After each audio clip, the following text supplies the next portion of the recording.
Just for some context, I may be adding some bits to help add the immersion and flesh out the story. Most of this information was gained from the Kings Island wiki. With that being said, thank you for watching, and I hope you enjoy. Long ago, on the far side of Rivertown, a mining facility was, for unknown reasons, abandoned. This ended up being because of the Beast, a mysterious monster that prowls the forests around Rivertown, waiting for its next unsuspecting victim. For some reason, the mine cars have begun to mysteriously operate on the long-abandoned tracks.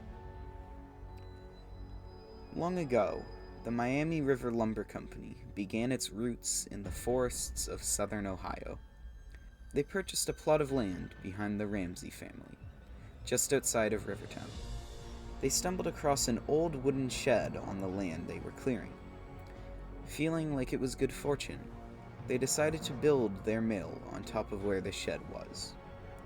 They became fairly popular and built a train to help ship their produce. Let me set the backstory. Last year, the Miami River Lumber Company purchased land just northeast of town from the Ramsey family. Perfect for a logging company, if you ask me. I mean, enough untouched timberwoods for an age, and right next door to the railroad, too, so I mean, how perfect for these guys, right? And they get straight to work, clearing out the space, ready to build this brand new mill until they come across the foundations for this old wooden shed that once stood on the grounds. These guys must have thought it was good fortune and started building on top of the existing foundation. The day before the official opening, the superintendent of the mill mysteriously disappeared. Mr. Whitcomb. I guess that's the superintendent. He continues. He left a scribbled note in the mill workshop next to the Coke machine that read, "Don't go in the shed." It looked like he must have been in a rush. It was scribbled.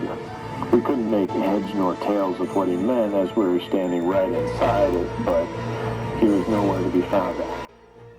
During the opening, a mysterious creature attacked the 13 workers at 2 p.m. 5 workers were able to escape, but it is unknown what happened to the other 8.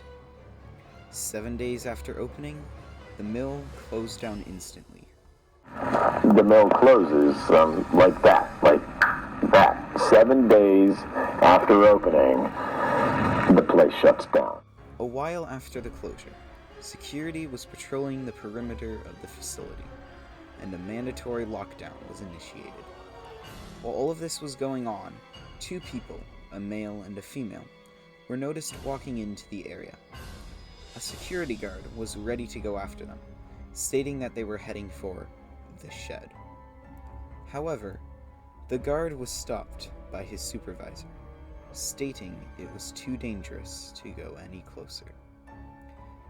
The guard pulled away, seemingly afraid of what he saw by the shed. The 2 figures made their way to the old lumber mill, only to be told that they had to get out of there. There was an old truck that they were able to jumpstart and get going, presumably from the attack on opening day. However, instead of leaving the area, they pushed further and over to the shed. The guard of the area warned them, "Whatever you do, don't go in the shed." But they did anyways.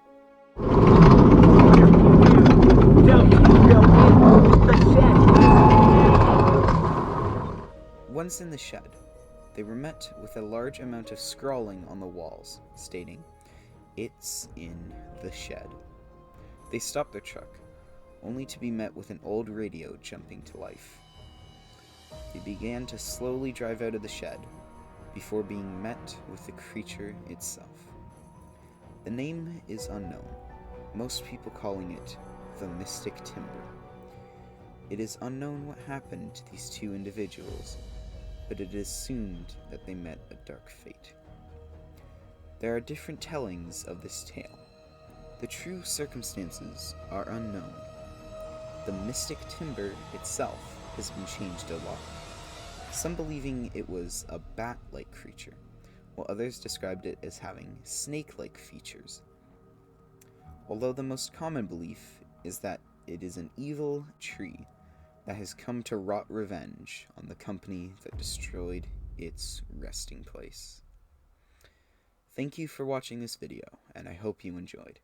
If I missed something or got something wrong, please leave me a comment down below. I'm Atomic, and whatever you do, don't go in the shed.